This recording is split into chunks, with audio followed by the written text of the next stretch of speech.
Quelles sont les peines encourues selon le code pénal sénégalais par les membres de la Légion d'intervention de la gendarmerie que nous avons identifiés, qui ont participé hier à l'arrestation arbitraire puisqu'illégale de M. Sonko?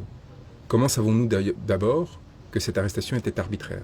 Tout simplement parce que le ministre de l'Intérieur, Antoine Félix Diome, l'a admis dans une intervention à la télévision, en indiquant qu'il ne s'agissait pas d'une arrestation, alors que les images le montrent clairement, mais d'un transfèrement décidé sans base légale et qui aurait été éventuellement expliqué, sinon justifié, et en tout cas en aucun cas fondé, par la découverte, une fois l'arrestation intervenue, donc, de billes et de lance-pierres dans la voiture de M. Sonko. 10 à 20 ans de détention à des travaux forcés. Voilà ce qu'encourent les membres de la Légion d'intervention de la gendarmerie. C'est l'article 334 du Code pénal sénégalais. Seront punis de la peine des travaux forcés à temps de 10 à 20 ans ceux qui, hors les cas où la loi ordonne de saisir les prévenus, auront arrêté le détenu. Mais ne nous en tenons pas là.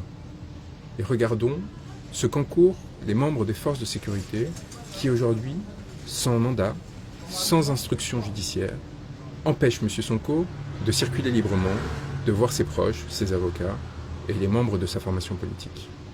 Article 110 du Code pénal sénégalais.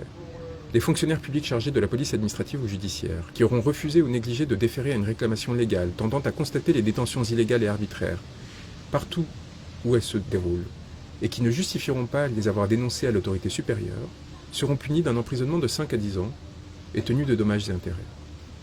Seront également punis, article 113, de la dégradation civique, tous procureurs généraux, procureurs de la République, substituts, juges, officiers publics, qui auront retenu ou fait retenir un individu hors des lieux déterminés par le gouvernement ou par l'administration publique, sans qu'il ait été préalablement mis également en accusation.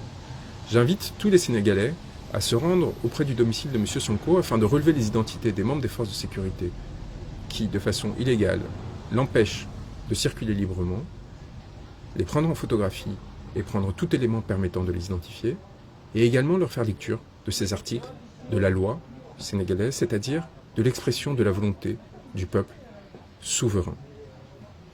J'invite également le ministre de la Justice, qui a balayé d'un revers de main le travail que nous sommes en train d'effectuer concernant la Cour pénale internationale, à s'inquiéter de ce que son pouvoir ne perdurera pas, et que nous avons grande confiance dans le fait que bientôt, de nouvelles autorités politiques cherchant à mettre fin à l'impunité et aux exactions qui ont coûté la mort à des dizaines de manifestants au Sénégal depuis 2021, privant de leur liberté ou blessant des centaines, voire des milliers d'autres, et bien que ces efforts ne se tourneront pas seulement vers la Cour pénale internationale, nous avons de solides relais, mais également vers les juridictions nationales de l'ensemble de la CEDEAO et de l'Union européenne, et enfin, évidemment, lorsque la transition politique interviendra, au sein des juridictions locales.